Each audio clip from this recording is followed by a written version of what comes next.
So GDC happened this past week, and I want to talk about some things that interested me. I couldn't go to the convention this year, but I did get invited to some meetups. Unfortunately, game development is not my full-time job, so I had to work. Patreon plug. It was nice having people invite me. It really does remind me that I'm part of the game dev community, even though I mostly interact with it online. Unless I am ill, I will be there next year. So GDC 2025 happened at an interesting time, with the increasing frequency of layoffs in the industry, the constant crisis in the US, and the only wages seeming to keep up with inflation being those of the CEOs. So, what did I want to talk about? That's right, the Balatro sweep. Balatro may have gotten snubbed at the Game Awards, but it got a lot of love from the development community. Ludwig is your favorite YouTuber's editor's YouTuber, and Balatro is your favorite games developer's game. Okay, that's a lot of possessive. In the Game Developers Choice Awards, Balatro won a lot. It won Best Debut, Best Design, the Innovation Award, and Game of the Year. It's not a complete sweep, but like, fuck. It got a lot. Astrobot got Best Audio, Metaphor got Best Narrative, and Wukong got Best Visual Art. Life is Strange Double Exposure got the Social Impact Award, and Final Fantasy VII Rebirth got the Audience Award. Not too surprised by that. That game has a lot of diehard fans. Now, some games that you might not have heard of. The Independent Games Festival Awards also got announced at GDC. Slot Waste won Best Student Game. Tactical Breach Wizards won Design. Caves of Quud? I never know how to pronounce that. It won Best Narrative, or I guess Excellence in Narrative. And Consume Me got the Nuovo Award and the Seumas McNally Grand Prize. I hope I'm saying that right. It's okay. It looks like a very interesting game tackling issues and emotions that many capital G gamers are just never going to experience, such as eating disorders, trying to look good in this economy, and maybe just a bit of hyper-consumerism. It discusses the struggles of women as they grow up. I haven't seen too much about this game, and I might be missing the point because I've only really seen trailers, but I cannot wait to play it later this year. Next up, we have the AI Fest, the ever-continuing crisis that is the AI Fest. And there was a lot of AI Fest going on this week. Roblox announced generative 3D AI for all of its users to make content with. Arc had an entire AI-generated trailer for, I think, their new game. I knew they were lazy with how badly Survival Evolved was optimized, but this is just a new low. Okay?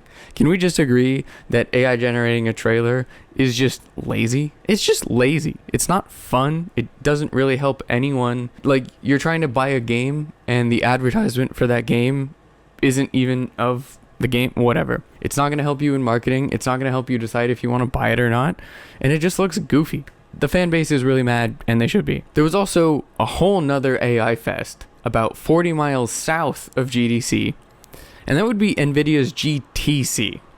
I'm not going to cover all of GTC. I really don't give a shit about NVIDIA's pandering to the finance bros. I think they called it like the AI Super Bowl or something. My biggest complaint is that GTC shut down pretty much all of downtown San Jose for most of the week, which meant that after I got off work, I couldn't hang out with my friends.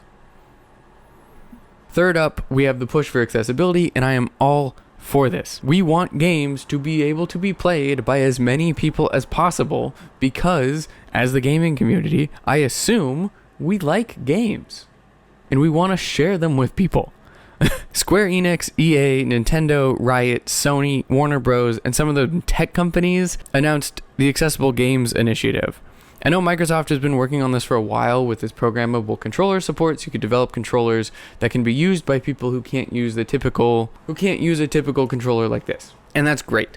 I hope that this initiative goes far because it's just a net positive for the whole industry. Lastly, and I'd argue most importantly, was the announcement of the UVW-CWA, which stands for the United Video Game Workers attached to the Communication Workers of America. At GDC 2020, 5 years ago, it can be just 5 years ago or 5 years ago, depending on how you feel about the passage of time, the Code CWA was established, and that helped a really good number of game developers organize.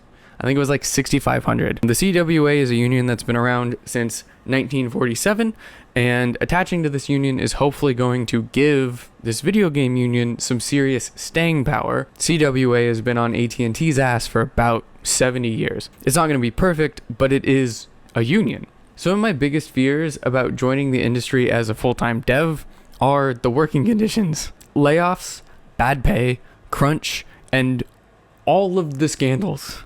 It seems like every major studio just has a serious, rampant sexual harassment problem, and they don't know what to do about it. Unions help workers organize and fight back against all of that.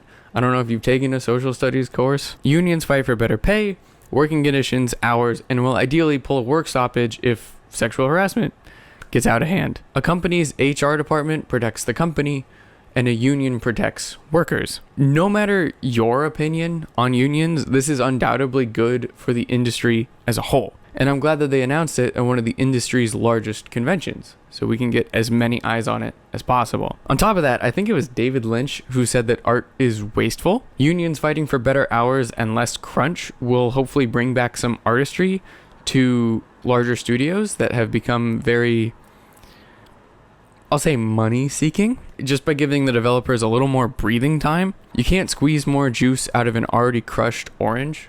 You can just wait for another orange to grow. And that is ideally what the unions are going to fight for. And so we'll get better and more orange juice. So what did you think of GDC 2025? Let me know in the comments down below. I am still catching up. I have a million presentations that I need to watch now. If you want to support me, head on over to my Patreon. I greatly appreciate it. And with that, I'll see you next time. Peace.